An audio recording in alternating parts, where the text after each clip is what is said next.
mais que pés de negro.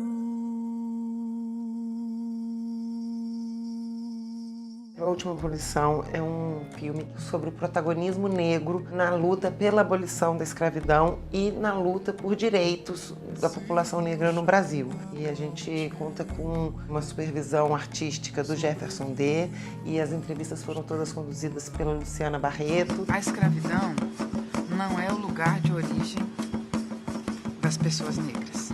A gente precisa exercitar a capacidade de imaginar o passado também a partir do sentimento, da experiência da liberdade. A Última Abolição nasceu dessa necessidade de falar sobre outros personagens da história da abolição no Brasil. A Princesa Isabel ela foi apenas mais um agente de uma luta que começou muitos anos antes, que começou desde o momento que você tem um africano escravizado, você tem um africano lutando pela liberdade. Tem os heróis conhecidos, como o Luiz Gama, o André Rebouças, o José do Patrocínio, mas tem muitos anônimos que lutaram e não são conhecidos. Então a gente queria trazer essa luz, porque a luta de pessoas comuns ela é muito importante na nossa sociedade até hoje em dia. Pra gente é mais do que só um filme, ele é quase uma missão de vida. E a causa da igualdade racial ela vai ser sempre protagonizada pelos negros, mas ela tem que ser uma causa de todo mundo.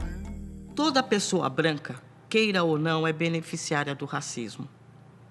Independe da sua vontade.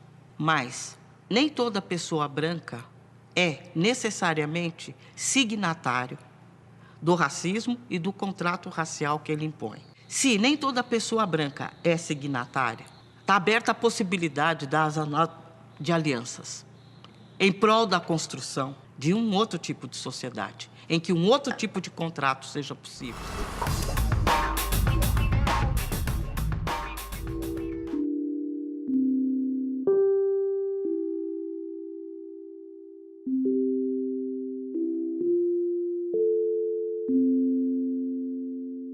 Eu trabalho com performance, pintura, desenho, gravura. Eu recolho materiais, muito material assim, de peles, joias, couro, velhos escritos, brinquedos, cacos de cerâmica, muitos tecidos. Mas esses tecidos contam a história da minha cultura. A cultura judaica é como se eu fosse montando um quebra-cabeças da história dos meus antepassados, que sofreram muito, através desses objetos que são íntimos, que foram dos meus avós, meus bisavós. E isso está sendo bom para mim também. Agora, a performance começou de um tempo mais recente para cá. Essa performance, autorretrato, eu sentei na frente da tela, comecei a misturar cores, peguei os pincéis e de repente eu não sabia o que eu ia fazer. Não sabia. Isso acontece muito. Aí eu comecei a ficar nervosa na performance, mas é claro que eu tinha programado, eu já sabia o que eu ia contar, né? Eu coloquei a tela aqui no meu peito, eu com o facão eu furei a tela, abri e coloquei dentro da minha cabeça, enfiei ela assim e fui olhando para os lados e rodando, sorrindo, chorando, fazendo o que eu podia. E esse foi o meu autorretrato.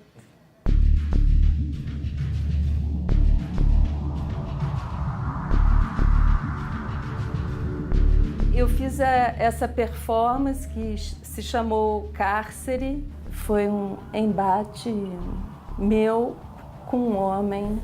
E o homem podia ser meu pai, podia ser meu ex-marido. Era um homem autoritário que me reprimia, que não deixava eu falar o que eu queria, que me batia, ou ameaçava bater, gritava comigo.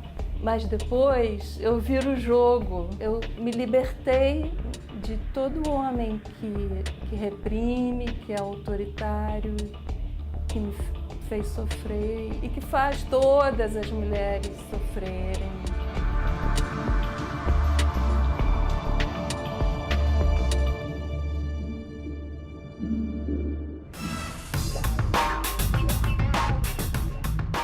Meu nome é Karen Ascioli, eu sou a inventora e diretora do FIL, Festival Internacional Intercâmbio de Linguagens, que acontece há 16 anos aqui no Rio de Janeiro e que mistura tudo, mistura públicos, mistura linguagens, inventa coisas que não existem ainda, coisas que não têm nome, como, por exemplo, o espetáculo Santa Madeira, que é um espetáculo de circo contemporâneo francês, top da França, e que eles contam a história da América Latina dentro de uma roda síria. O que é uma roda síria? Aquela roda tipo Leonardo da Vinci, que eles fazem 1000 peripécias perigosas. Então é como se fosse um concerto de poesias e performances visuais. É lindo de morrer, e é para criança, é para adulto, é para todo mundo.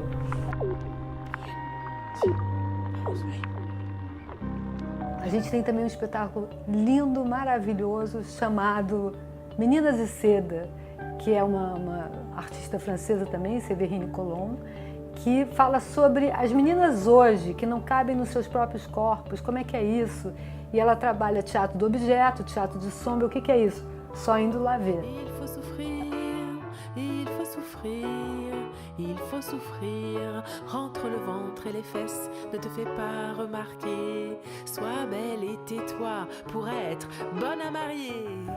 Aí temos um espetáculo tradicional, de circo tradicional do Avner, um dos maiores palhaços excêntricos do mundo, um palhaço americano, que veio trazer toda essa tradição do circo. Então o FIL é isso, ele mistura o contemporâneo com o tradicional, ele mistura as coisas que os jovens estão produzindo e que ainda não tem lugar. Então mistura coisas para bebês, tem encontro de literatura. O FIL é essa bagunça, esse caos de criação.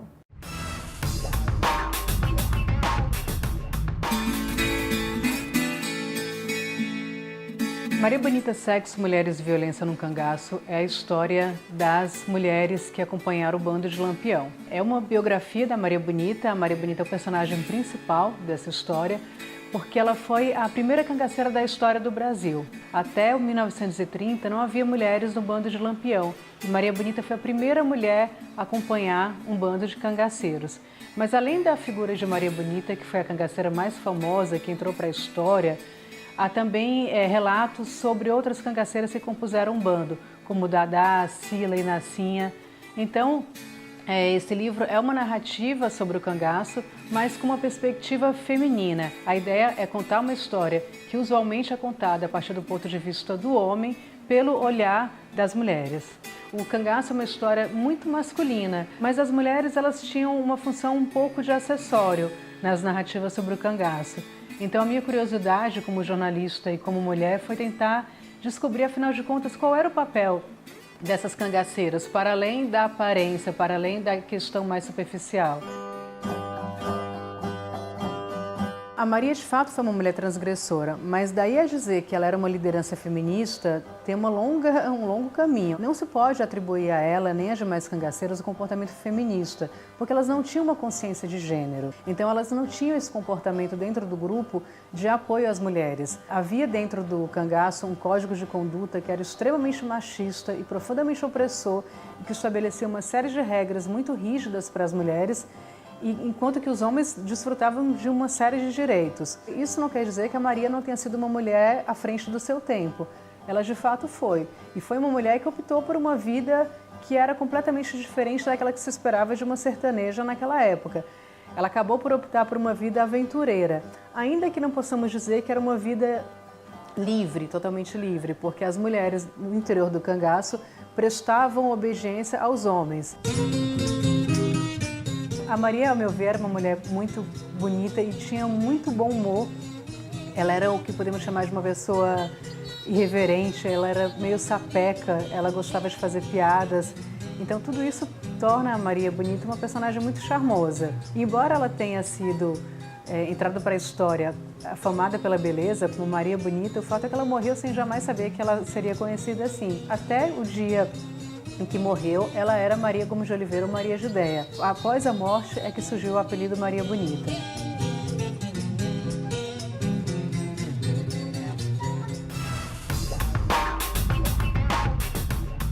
Se a letra está ficando difícil, é que eu nunca treinei para fazer comício. Nasci e me criei em Fortaleza, não tenho e nem faço questão da vossa nobreza. Porque eu sou brasileiro, meu ano só começa quando passa fevereiro.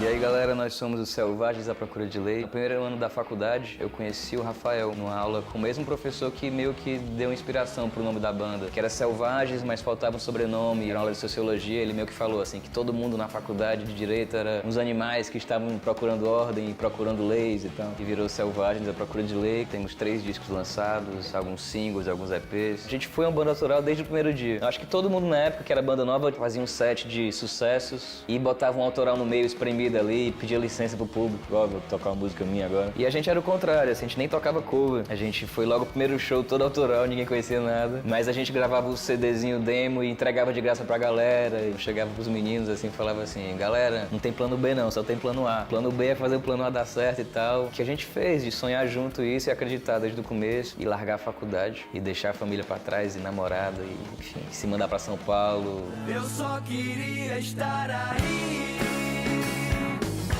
Eu só queria estar chegando. Eu realmente acredito nesse lugar que confiamos. Mas pra esse disco agora, pelo menos as minhas músicas estão muito no piano, por exemplo. O Rafael tá com sintetizador, o Caio também. O Nicão tá usando vários samples, tá usando bateria eletrônica. Então, isso é uma coisa muito diferente que a gente ainda não fez. No Pra Ele, especificamente, a gente abriu muito. E teve um percussionista ao vivo no disco, teve um tecladista, teve metais. E a gente ficou com saudade de tocar só os 4 mesmo e se resolver entre nós. Eu acho que isso deixa, inclusive, mais rico, assim. Vão ter mais instrumentos que o praeiro, talvez, mas executados por nós, então. Apesar de sentir medo, talvez porque você conheça todos os meus segredos, eu me deixo envolver. A gente passou pra uma gravadora, que é louco, porque talvez bandas mais novas que a gente hoje em dia, nem de rock pelo menos, nem cogitem passar, sei lá. Mas assim, ser independente de novo tem as suas dificuldades, obviamente. Você acaba assumindo a gerência de tudo que você puder imaginar. Então a gente cogita assim, no próximo disco do Selvagens, de repente lançar pra uma gravadora de novo, por que não? Mas foi isso, assim, desde o começo ser uma banda autoral, acreditar que essa loucura ia dar certo. Pobre, rico, classe média, levante a mão quem já sentiu puxar a sua rédea.